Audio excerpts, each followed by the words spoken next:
وعلیکم السلام ورحمۃ اللہ وبرکاتہ۔ مسلم بھائی نے یہ پوسٹ ایک بھیجی ہے جی، کہتے ہیں کہ نبی کریم صلی اللہ علیہ وسلم نے فرمایا، مجھے امید ہے کہ قیامت کے دن میں اتنے لوگوں کی سفارش کروں گا جتنے زمین پر درخت اور مٹی ہے۔ مسند احمد کا حوالہ دیا ہے، حدیث کا نمبر 23,331 لکھا ہے۔ مطلب یہ مسند احمد کے اندر برادہ اصل میں کی جو روایات ہے نا، ادھر آپ دیکھیں تو کیونکہ یہ برادہ کی بیان کردہ حدیث رضی اللہ عنہ کی، تو یہ 22,943 نمبر پر ہے۔ 22,943 نمبر پر یہ روایت موجود ہے، اور سند اس کی ضعیف ہے، ثابت نہیں ہے۔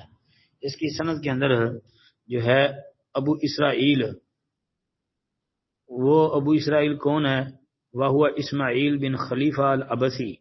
یہ ابو اسرائیل الملائی، یہ جو راوی ہے نا، اس پر ائمہ محدثین نے جرح کی ہے، کوفی راوی ہے، جمہور محدثین کی اس پر جرح ہے، اس لیے یہ سند ضعیف ہے۔ باقی اس کی اور سندیں بھی آتی ہیں۔ طبرانی اوسط کے اندر 4112 نمبر پر سہل بن عبداللہ بن برادہ نبی کی سند سے یہ روایت موجود ہے، اور یہ بھی صحیح نہیں ہے، کیونکہ سہل بن عبداللہ بن برادہ جو ہے اس پر ابن حبان وغیرہ نے جرح کی ہے۔ پھر اسی طرح جو ہے حافظ ابن عبد البر رحمۃ اللہ علیہ نے الاستیاب کے اندر اس کی سند کو لیس بالقوی کہا ہے۔ پھر اسی طرح اس کی ایک سند کے اندر جو معرفت الصحابہ الاستیاب وغیرہ کے اندر ہے، اس میں ضعیف راوی ہیں، اور جن کا ذکر یہ مسند احمد کے محقق نے بھی کیا ہے کہ شہر بن حوشب، میمون بن سیاح، عباد بن راشد کا یہ تینوں ہی ضعیف ہیں۔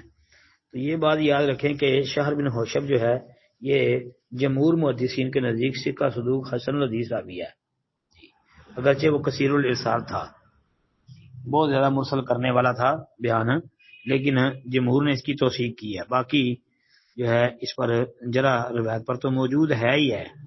پھر یہ روایت مسند الرعیانی کے اندر بھی جو ہے وہ موجود ہے، 30 نمبر پر برادہ رضی اللہ عنہ والی حدیث ہی ہے، اور یہی راوی ہے ابو اسرائیل الملائی، اس میں موجود ہے۔ اور محدث البانی رحمۃ اللہ علیہ نے اس روایت کو سلسلہ حدیث ضعیفہ والموضوع میں 3231 نمبر پر ذکر کیا ہے، اور اس پر ضعف کا حکم لگایا ہے، اور پھر انہوں نے اس کی جو طریق ہیں ان کے اوپر بحث کی ہے، اچھی خاصی بحث کر کے اس کے اوپر انہوں نے جرح کر دیا، اور یہ روایت ضعیف ہی ہے ان کے نزدیک۔ بلکہ انہوں نے یہ جو سہل بن عبداللہ بن برادہ والا طریق ہے اس پر بھی جرح کی ہے، اور مکمل اور بحث کر کے آخر میں انہوں نے کہا ہے کہ فل حدیث ضعیف ہونا، کہ مطلب یہ حدیث ضعیف ہی ہے، اور اس کا کوئی معتبر شاہد نہیں ہے، کیونکہ اس کا فقدان ہی ہے، معتبر شاہد جو ہے وہ کوئی بھی نہیں ملا، لہذا یہ روایت سندن ضعیف ہے۔ السلام علیکم ورحمۃ اللہ۔ السلام ورحمۃ اللہ وبرکاتہ۔ محترم بھائی کا سوال ہے جی کہ یہ دعا بارش کے وقت پڑھنا اللہم سیبا نافعا، یہ نبی علیہ السلام سے ثابت ہے؟ جی بالکل ثابت ہے جی، کیوں نہیں ثابت؟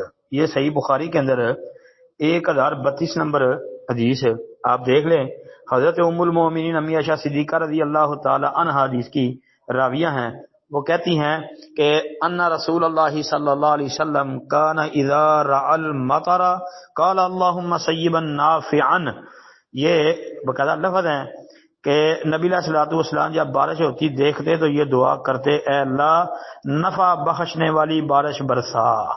تو یہ تو باقاعدہ صحیح بخاری کے اندر ہے جی، صحیح حدیث ہے۔ اس کے علاوہ صحیح ابن حبان کے اندر اور اس کے ابن حبان کے علاوہ آپ اس روایت کو جو ہے اور بھی کئی کتابوں میں مثلا سنن ابی داود کے اندر بھی دیکھ سکتے ہیں. ام المومنین امی عائشہ صدیقہ رضی اللہ عنہ کی بیان کردہ ہی حدیث ہے. پھر اسی طرح امام نسائی رحمۃ اللہ علیہ کی السنن الکبریٰ کے اندر شرح سنہ امام بغوی کی اس میں، اور جو ہے السنن الکبریٰ امام بہقی رحمۃ اللہ علیہ کی، تو امام بہقی رحمۃ اللہ علیہ نے یہ روایت ہزار المطارہ یہ نقل کر کے تو آگے لکھا ہے رواہ البخاری فی الصحیح. جی تو یہ صحیح حدیث ہے جی. السلام علیکم ورحمۃ اللہ وبرکاتہ.